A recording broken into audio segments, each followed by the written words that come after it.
অনেকেই রিকশায় চড়তেন, এখন প্রাডো গাড়িতে চড়েন। কোন বাসায় থাকেন একটু লাইভ করলে জাতি দেখতো। আর জুলাই চেতনা বিক্রি করেন। যদি আধুনিক প্রযুক্তিতে যদি শিক্ষায় উন্নত করা না যায়, তাহলে নেপোলিয়ন বলেছিলেন যে আমাকে একটি শিক্ষিত জাতি মা দাও, আমি একটি শিক্ষিত জাতি দিব। মাননীয় স্পিকার, মাননীয় প্রধানমন্ত্রী বাংলাদেশে পদার্পণের পরে বলেছিলেন আই হ্যাভ এ প্ল্যান।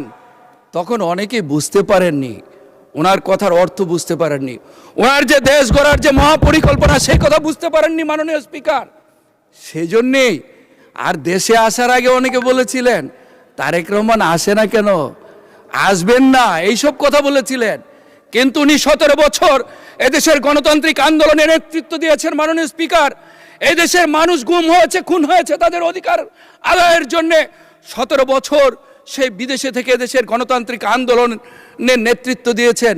এদেশের এই দেশ গড়ার পরিকল্পনা সাজিয়েছেন। 17 বছর তিলে তিলে এই দেশ গড়ার স্বপ্ন দেখিয়েছেন মানুষকে।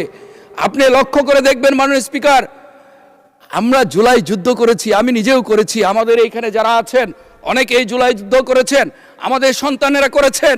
কিন্তু অনেকে এই জুলাই চেতনা বিক্রি করেন মাননীয় স্পিকার। আমরা জুলাই চেতনা বিক্রি করি না মাননীয় স্পিকার, আমরা জুলাইকে ধারণ করি মাননীয় স্পিকার। জুলাই তো বিক্রি করার বিষয় না। যারা জুলাই চেতনা বিক্রি করেন তাদের প্রতি একটি অনুরোধ জানাবো, অনেকেই রিকশায় চড়তেন, এখন প্রাডো গাড়িতে চড়েন আর জুলাই চেতনা বিক্রি করেন। আমি একটা অনুরোধ করব মাননীয় স্পিকার, আমি যে গাড়িতে চড়তাম সেই গাড়িটি নির্বাচনের সময় মাননীয় স্পিকার অবস্থা খুব খারাপ হয়ে গেছে, আমি এখনো সেই গাড়িতেই চড়ি।